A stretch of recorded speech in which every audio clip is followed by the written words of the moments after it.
Dimuliakanlah Tuhan. Sekali peristiwa, Yesus melihat seorang pemungut cukai yang bernama Lewi sedang duduk di rumah cukai. Yesus berkata kepadanya, "Ikutlah aku." Maka berdirilah Lewi dan meninggalkan segala sesuatu, lalu mengikuti dia. Lalu Lewi mengadakan suatu perjamuan besar untuk Yesus di rumahnya. Sejumlah besar pemungut cukai dan orang-orang lain ikut makan bersama-sama dengan dia. Orang-orang Farisi dan ahli-ahli Taurat bersungut-sungut kepada murid-murid Yesus. "Mengapa kamu makan dan minum bersama-sama dengan pemungut cukai dan orang berdosa?" Lalu jawab Yesus kepada mereka, "Bukan orang sehat yang memerlukan tabib, tetapi orang sakit. Aku datang bukan untuk memanggil orang benar, tetapi orang berdosa, supaya mereka bertobat." Demikianlah sabda Tuhan. Terpujilah Kristus.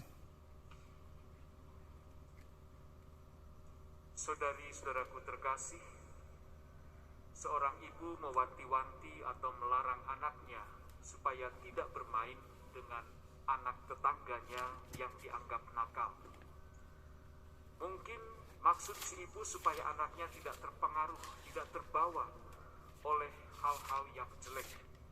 Konon kondisi lingkungan dan pergaulan akan mempengaruhi baik buruknya kehidupan seseorang.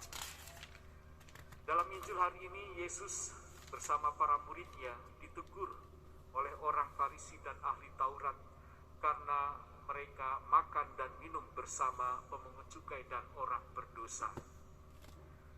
Jawaban Yesus sungguh luar biasa. "Bukan orang sehat yang memerlukan tabib, tetapi orang sakit. Aku datang bukan untuk memanggil orang benar, tetapi orang berdosa, supaya mereka bertobat." Kalimat ini atau kata-kata Yesus ini merupakan pernyataan terbuka untuk semua umat manusia yang membutuhkan penebusan. Yesus telah datang untuk semua orang berdosa. Dia menyampaikan panggilannya kepada semua orang untuk bertobat dan diubahkan oleh kasih karunia-Nya. Yesus mau menjangkau semua orang dan mengampuni semua orang. Dia tidak seperti kita yang seringkali membeda-bedakan dan menyimpan dendam. Ketika seseorang berbuat dosa lebih banyak, Tuhan justru melakukan upaya khusus untuk menjangkau orang tersebut dan menawarkan pengampunan serta belas kasih-Nya. Sungguh teladan yang patut kita ikuti ketika kita mungkin juga mengalami saat-saat yang sulit dalam membangun relasi dengan orang lain. Kristus di sini mengajarkan kita kesabaran. Kristus mengajarkan bahwa kita harus mengasihi dan membangun jembatan untuk memperbaiki setiap relasi yang rusak dan menyatu kembali karena belas kasih kapanpun ada kesempatan. Kristus memberikan teladan dan memanggil kita untuk mengampuni. Kita perlu belajar bagaimana mengampuni di tengah dunia yang menyuruh dan mengarahkan kita untuk bersikap keras dan tidak membiarkan apapun melewati kita. Yesus tahu bahwa hanya pengampunan dan kasih kepada semua orang yang akan menyatukan semua orang dalam kerajaan-Nya. Kita semua adalah orang berdosa. Kita semua perlu diampuni dan saling mengampuni. Kita semua perlu mengizinkan kasih untuk masuk ke dalam hati kita, sehingga kasih dapat menjadi ikatan yang menyatukan kita kembali. Secara moral, Yesus memang menjauhi pendosa dan tidak melibatkan diri dalam cara hidup mereka. Namun, Dia tidak memisahkan diri dari orang berdosa. Dia menghabiskan waktu bersama orang berdosa dan menjadi sahabat mereka.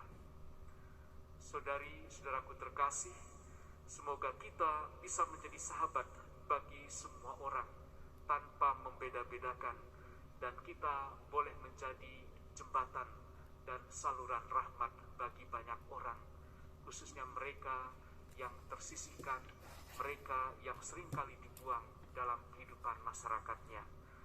Mari saudari-saudaraku yang terkasih, dalam masa prapaskah ini kita semakin menguatkan misi kita untuk menjadi pribadi seperti Kristus yang selalu siap menjadi sahabat bagi semua orang.